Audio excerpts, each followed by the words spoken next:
Shalom. It is December 21st, but we are going to back up a day. Um, I did not jump on here yesterday. Um, One of the grandbabies was sick and ended up in the ER. And what a testimony for the kingdom. She had pneumonia in one lung and went to Children's Mercy, and the same x-ray, they could find nothing but um, but an important thing that happened between one hospital and the other was the power of prayer. And I'm just believing that the Lord healed her. And we may never know like the reason for all of it, but we just want to glorify him. And so I kept the other grandbaby last night, and probably have only had like 4 hours of sleep.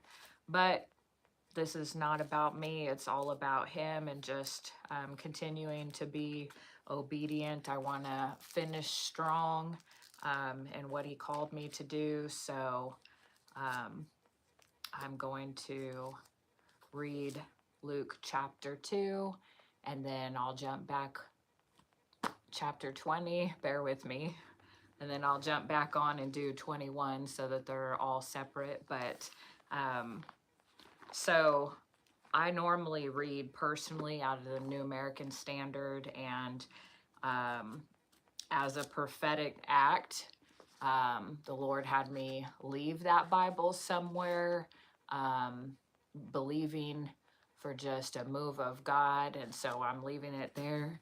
But I missed it so much that I ordered another New American Standard, this olive green one with the olive branch on there. So that's what I'm going to read from today. So Luke chapter 20, Jesus's authority questioned. On one of the days while he was teaching the people in the temple and preaching the gospel, the chief priests and the scribes with the elders confronted him, and they declared, saying to him, "Tell us by what authority you are doing these things, and who is the one who gave you this authority?" But he replied to them, "I will also ask you a question, and you tell me, was the baptism of John from heaven or from men?" They discussed among themselves, saying, "If we say from heaven, he will say, 'Why did you not believe him?' But if we say from men, all the people will stone us to death, since they are convinced that John was a prophet." And so they answered, that they did not know where it came from. And Jesus said to them, "Neither am I telling you by what authority I do these things." But he began to tell the people this parable. A man planted a vineyard and leased it to the vine growers and went on a journey for a long time. At the harvest time, he sent a slave to the vine growers so that they would give him his share of the produce of the vineyard. But the vine growers beat him and sent him away empty-handed. And he proceeded to send another slave, but they beat him also and treated him shamefully and sent him away empty-handed. And he proceeded to send a third, but this one too they wounded and threw out. Now the owner of the vineyard said, "What am I to do? I will send my beloved son, perhaps they will respect him." But when the vine growers saw him, they discussed with one another, saying, "This is the heir. Let's kill him so that the inheritance will be ours." And so they threw him out of the vineyard and killed him. What then will the owner of the vineyard do to them? He will come and put these vine growers to death and will give the vineyard to others. However, when they heard this, they said, "May it never happen." But Jesus looked at them and said, "Then what is this statement that has been written? A stone which the builders rejected, this has become the chief cornerstone. Everyone who falls on that stone will be broken to pieces, but on whomever it falls, it will crush him."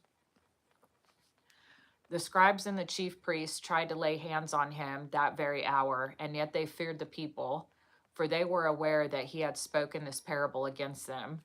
And so they watched him closely and sent spies who pretended to be righteous in order that they may catch him in some statement, so that they could hand him over to the jurisdiction and authority of the governor. And the spies questioned him, saying, Teacher, we know that you speak and teach correctly, and you are not partial to anyone, but you teach the way of God on the basis of truth. Is it permissible for us to pay taxes to Caesar or not? But he saw through their trickery and said to them, Show me a denarius. Whose image and inscription does it have? They said, Caesar's.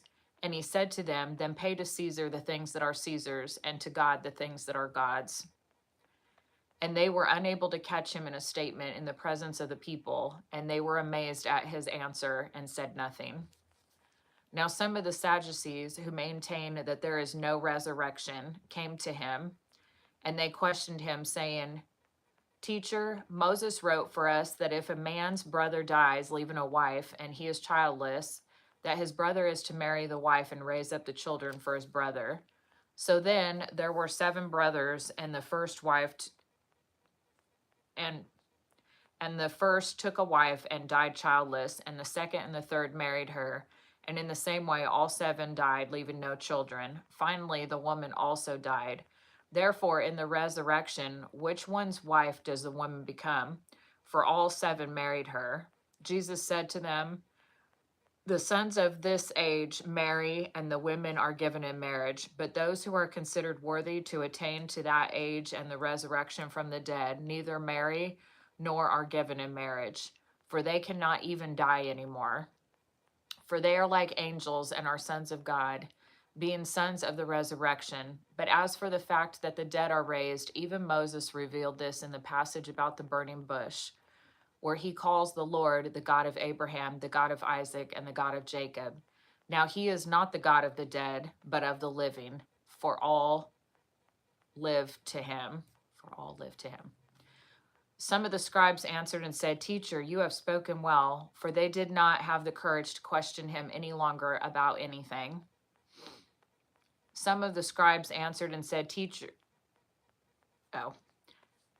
but he said to them, How is it that they say that Christ is David's son? For David himself says in the book of Psalms, The Lord said to my Lord, Sit at my right hand until I make your enemies a footstool for your feet. Therefore, David calls him Lord. And so how is he his son?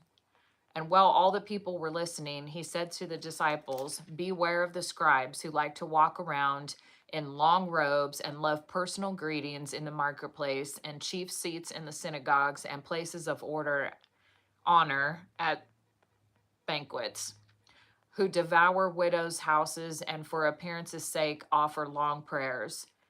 These will receive all the more condemnation. So the ones that look all holy and righteous, but inside their hearts are wicked and they neglect the poor. Oh, and that is the end of chapter 20. I will be back soon for chapter 21.